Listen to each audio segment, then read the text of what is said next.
आपल्यासोबत जगदीश मुळीक आहेत, भाजपचे नेते. आत्ता तुम्ही कार्यकर्त्यांशी संवाद साधला. खरं तर अजून देखील तुमच्या डोळ्यात अश्रू आहेत. नेमकं काय झालं होतं? तुम्ही अर्ज भरायला गेला होता, परंतु अर्ज न भरताच परत आला. कार्यकर्ते देखील तुमचे आक्रमक झाल्याचं दिसून आलं. वडगाव-शेरी विधानसभा मतदारसंघामध्ये भारतीय जनता पार्टीचा उमेदवार असला पाहिजे अशी लोकांची भावना होती, मतदारांची भावना होती, सर्व भाजपच्या कार्यकर्त्यांची, पदाधिकाऱ्यांची मागणी होती. कारण इथं लोकांना स्वच्छ प्रतिमेचा आमदार पाहिजे होता, लोकांना विकास झालेला पाहिजे होता, इथल्या समस्यांपासून मुक्ती पाहिजे होती.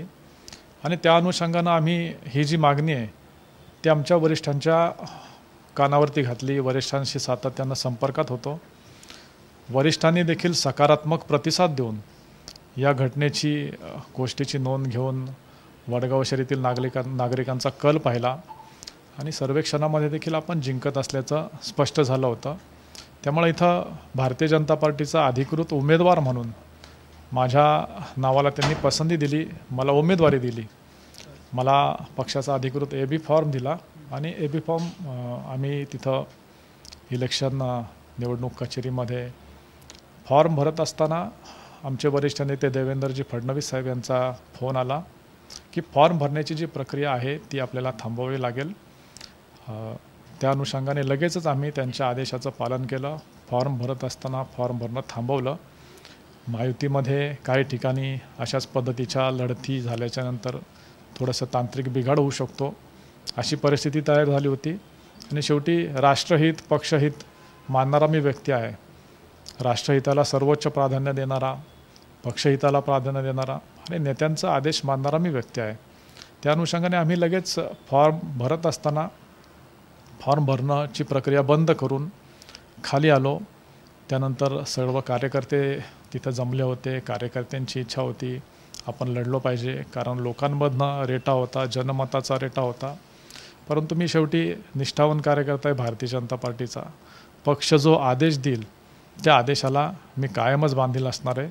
पक्षाने कुठेही काम करायला सांगितलं, पुण्यात असेल, पुण्याच्या बाहेर असेल, तिथं जाऊन मी काम करणार आहे. नक्कीच पक्षाच्या आदेशाला तुम्ही बांधील आहात असं म्हणताय. परंतु तुम्हाला AB फॉर्म दिल्यानंतर तुम्ही अर्ज भरायला गेल्या, मोठ्या प्रमाणात कार्यकर्ते होते. आत्ता देखील आम्ही बघतोय की तुमचे अगदी तरुण कार्यकर्ते असतील किंवा महिला ज्या समर्थक आहेत त्या देखील रडत होत्या.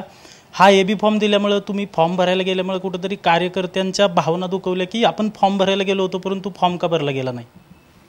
कार्यकर्त्यांची भावना होती की आपण इथं निवडणूक लढलो पाहिजे. कार्यकर्त्यांनी अनेक दिवस काम केलेलं आहे. पदाधिकारी माझे सगळे सहकारी आहेत.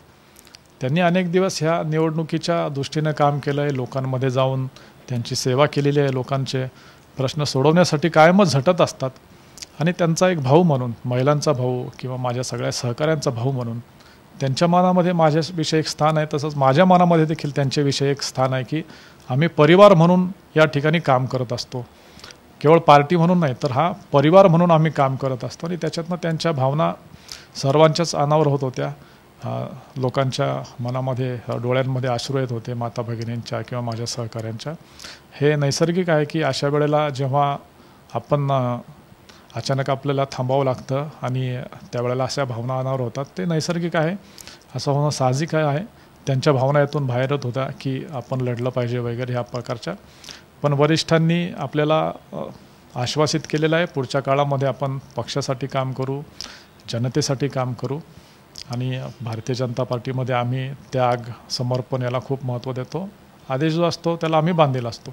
तुम्ही म्हणालात की देवेंद्र फडणवीसांचा तुम्हाला स्वतः फोन आला, विधान परिषदेचा तुम्हाला शब्द दिला गेला आहे. तुम्हाला वाटतंय की विधान परिषद दिली जाईल तुम्हाला? बघा, आम्ही सत्तेसाठी काम करत नसतो.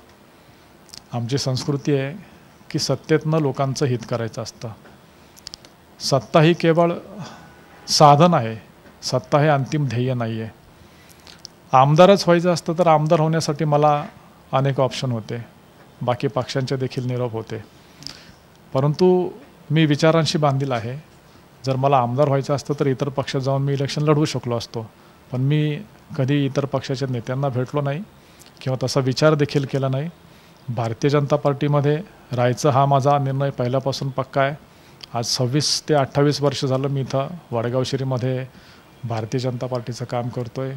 एक कार्यकर्ता आम्ही भारतीय जनता पार्टीच्या इथं अवघड परिस्थितीमध्ये देखील जोडून ठेवलेला आहे आणि एवढ्या जिद्दीनं आम्ही सर्वजण एकत्र आहोत की आम्हाला आता कोणी वेगळं पण करू शकत नाही, अशा प्रकारचं एक पारिवारिक कुटुंबक वातावरण या ठिकाणी भारतीय जनता पार्टीमध्ये आहे. सगळ्यांचा एकमेकांवरती विश्वास आहे. त्यामुळं असा केवळ आमदार होण्यासाठी, खासदार होण्यासाठी, मंत्री होण्यासाठी आम्ही कुठलं काम करतो हे नाही, जनतेची सेवा हेच आमचं अंतिम ध्येय आहे. देवेंद्र फडणवीसांचा फोन आल्यानंतर तुम्ही अर्ज भरायचं तर टाळलं, परंतु आता तुमच्या मतदारसंघात तुम्ही महायुतीचं काम करणार आहात, सुनील टिंगरेंचं तुम्ही काम करणार आहात. बघा, मी वारंवार हे सांगितलं आहे की माझ्या पक्षाचे नेते, भारतीय जनता पक्षाचे नेते मला जो आदेश देतील, पुण्यात काम कर, पुण्याच्या बाहेर काम कर, महाराष्ट्राच्या बाहेर काम कर, त्या आदेशाला बांधील राहणारा मी कार्यकर्ता आहे.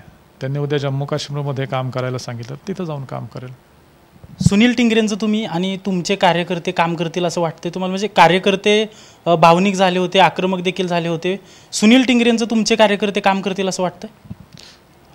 मी वारंवार तेच सांगतो की पक्षश्रेष्ठी आम्हाला जो आदेश देतील त्या आदेशाचं आम्ही पालन करणारे कार्यकर्ते आहोत. आम्हाला पुण्यात काम करायला सांगू दे, महाराष्ट्रात काम करायला सांगू दे, किंवा अन्य कुठल्या राज्यात जाऊन जरी मला काम करायला सांगितलं तरी मी तिथं जाऊन काम करेल. नक्कीच. तर महायुती धर्म पाळला जाणार असल्याचं आपल्याला जगदीश मुळीक यांच्याकडून सांगण्यात येतं. आता पाहावं लागेल. खरं तर कार्यकर्ते मोठ्या प्रमाणात आक्रमक झाल्याचं पाहायला मिळत होतं. आता पुढे जगदीश मुळीक यांचे कार्यकर्ते काम करतायत की नाही हे पाहणं महत्त्वाचं असणार आहे. कॅमेरा पर्सन तुषारसह अजिंक्य धायगुडे, TV9 मराठी, पुणे.